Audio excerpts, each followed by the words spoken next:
Okay, well, we started off another turn here in SPQR's Raphia. Oh, what's happened? A little bit of engagement down here where these are the peltists ran forward and ran back. They scared off a couple other lights. Nothing too exciting there, but what did kind of break open in a neat way, these light infantry are just rolling up the Egyptian phalanx. And they're also positioning themselves and getting rid of some of these Greeks. We're seeing losses over here. Yeah, we got a few light Lydian skirmishers or whatever. But here we've got some real heavy stuff. Phalanx, a couple of mercenary units. This is where we're seeing the Ptolemaic line just falling apart. Here we see some of the chaos that's constantly happening in an SPQR game. Once the formations start breaking, this sort of swirling dance happening here between the Greek mercenaries and these medium infantry Gaul and Thracians. Right now, the Gauls got kind of the upper hand and smashed away some of those mercenaries who had hit them from the flank. Once you start getting those flank attacks, those surrounds and stuff like that, the battle becomes really, really chaotic. So we see a little bit of action with the with our Gothian cavalry coming in and smacking the Thracians from the angle. Drove a number of them back, and then some Seleucid cav moves in to try to cover this and get away from those couple of the remaining elephants that Ptolemy has chasing them. Over here, though, we see the guard infantry proving its worth against that lighter stuff. It's got the advantage there, and even though it was heavily in much worse shape than the lighter stuff and outnumbered, it was able to drive them away. For the most part, we got one routing back here, but I don't know how much of a chance the Ptolemaics have. It looks like they're pretty strong in this area. There are some forces here, a little scattering here, but there's still a lot of Arabs to cut through in order to get at the meat of the Seleucid line and try to inflict the kind of casualties that the Arabs, for example, and then these other light troops have been inflicting on the Ptolemaic line. Well, we're seeing the Ptolemaic phalanx kind of resurging here. A couple of attacks coming in at flank, which kind of disrupted the Seleucids. They rallied, counterattacked, and now they're running. So they've got some big holes in the center that look very dangerous. Now there is still a decent number of the Ptolemaic units, this guy back here, this guy over here, that are probably not going to stay in the battle. I mean, that guy's gone this turn. But they're cutting themselves a little bit of an effect here. Of course, we can also see there are already a decent number lost. Just the sheer numbers, though, are weighing in their favor right now, where, yeah, they've lost that many units, but now they've got so many fresher units or whatever that they've been able to divert in. Of course, this is just open back here. There wasn't much they could do about this. We're going to get outflanked anyway by those Arabs if it happens, so they might as well smash the Seleucid line there. Let's see what else we got. There was a little bit of action back here. This guy ran back and rallied all those Greek mercenaries. He left the corps, though, ready to get routed again. And I think all we got left is Antiochus himself.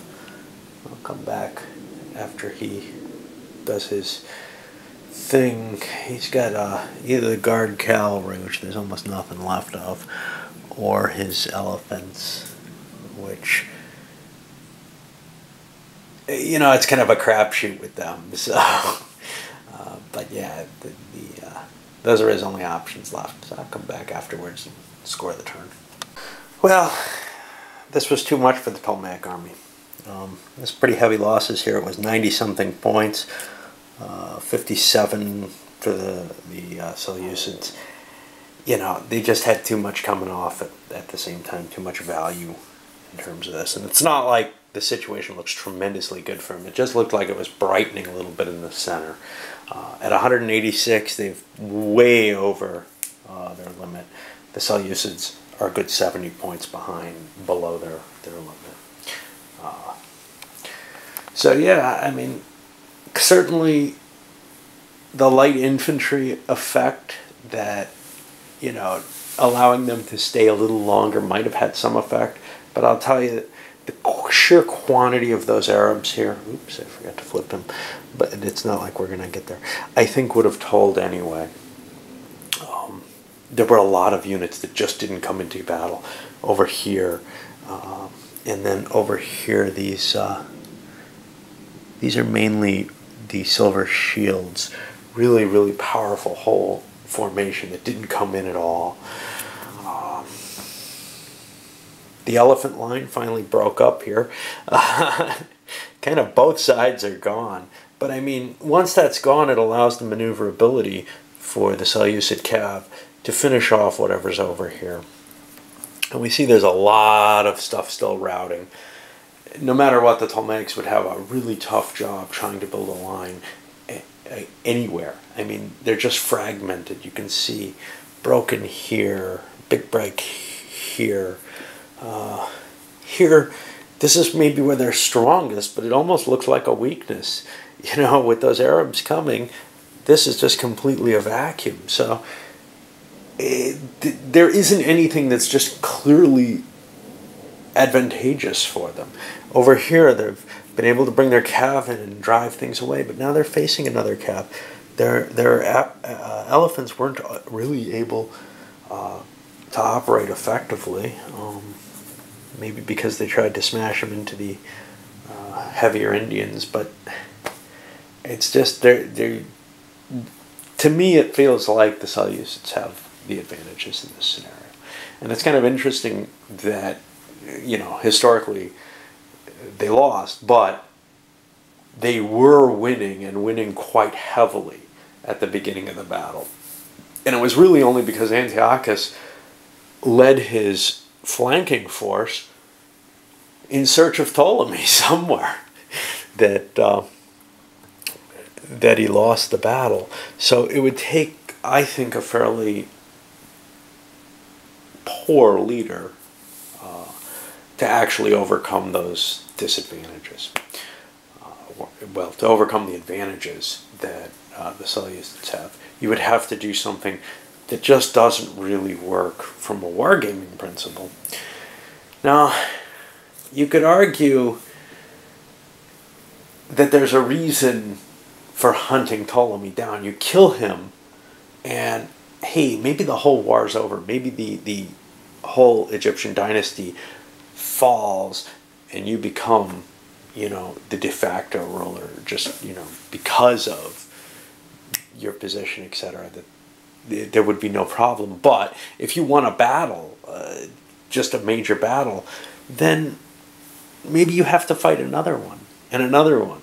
There were huge reserves of manpower in Egypt, which, you know, it might not make sense to just win the battle from Antiochus's point of view.